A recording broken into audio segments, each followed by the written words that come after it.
दोस्तों नमस्कार, आप देख रहे हैं द दस्तक 24। मैं हूं आपके साथ आदर्श कुमार।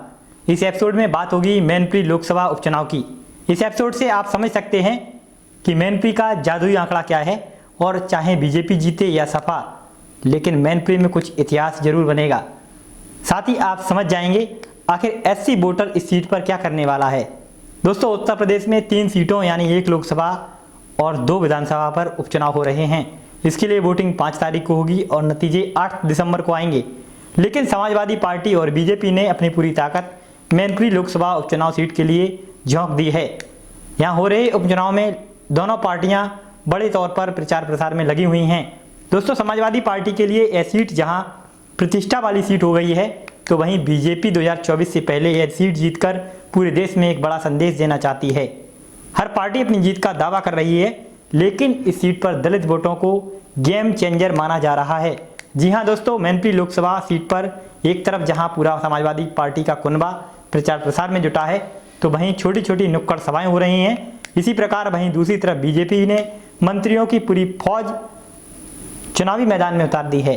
यह चुनाव वैसे तो मुलायम सिंह यादव के निधन के बाद हो रहा है, लेकिन इस बार समाजवादी पार्टी बीजेपी को कड़ी टक्कर दे रही है। मैनपुरी में अगर वोटों के गणित को समझा जाए तो यहाँ तकरीबन 17 लाख के आसपास लोकसभा के कुल वोटर हैं।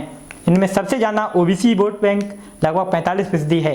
इसमें भी सबसे ज़्यादा यादव वोट बैंक मैनपुरी में है, जो लगभग 4,30,000 है।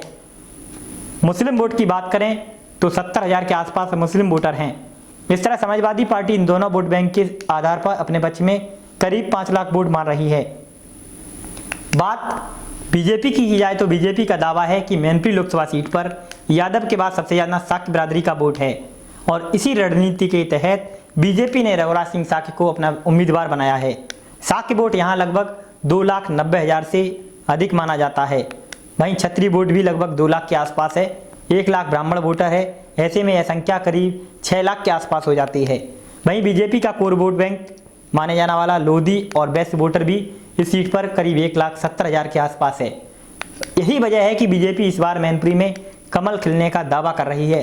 जी हां दोस्तों, लेकिन यहां पर सबसे ज़्यादा महत्वपूर्ण भूमिका इस सीट पर दलित वोट बैंक की है, जो दलित वोट बैंक 1,80,000 के आसपास है।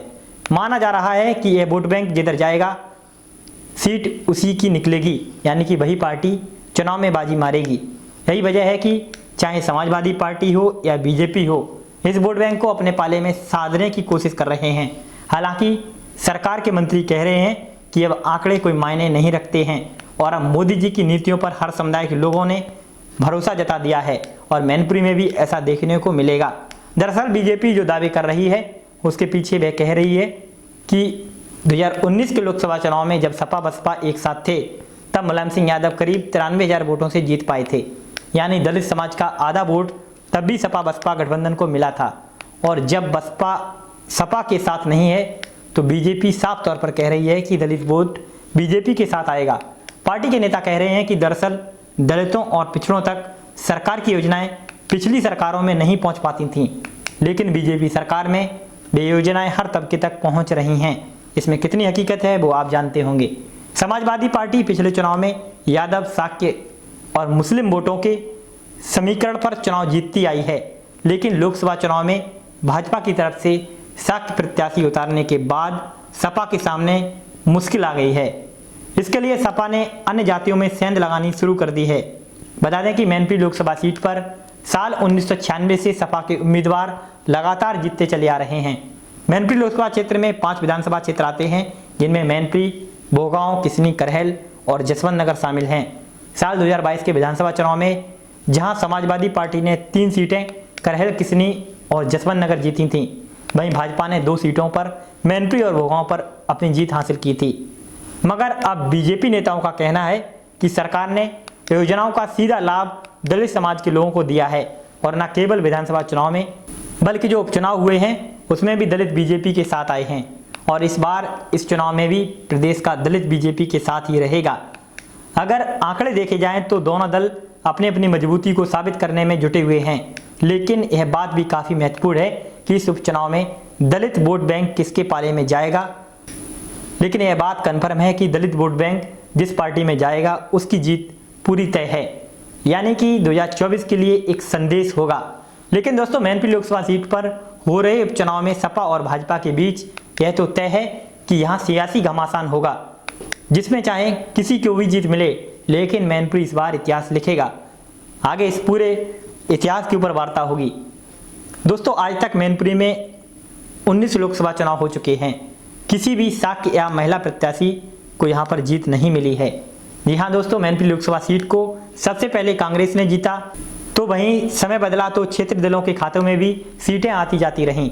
साल 1996 के बाद मुलायम सिंह यादव ने मैनपुरी लोकसभा सीट से चुनाव लड़ा और आज तक सपा की इस सीट पर हार नहीं हुई। कुल 19 चुनाव में 9 बसपा और भाजपा ने 10 शाक्य प्रत्याशी उतारे। इस लोकसभा क्षेत्र में संख्या बल में शाक्य दूसरे स्थान पर आता है, लेकिन हर बार शाक्य प्रत्याशी को शिकस्त मिलती रही। इसी तरह 3 चुनाव में 4 बार महिला प्रत्याशी भी लड़ी, लेकिन जीत का ताज उनके कोसों दूर रहा। 2004 के लोकसभा चुनाव में, जो कि उपचुनाव हुआ था, जहां कांग्रेस के टिकट पर सुमन चौहान ने चुनाव लड़ा था, तो वहीं 2009 में भाजपा से तृप्ति शाक्य और 2014 में बसपा से डॉक्टर संघमित्रा मौर्य और निर्दलीय प्रत्याशी राजेश्वरी देवी ने चुनाव लड़ा था।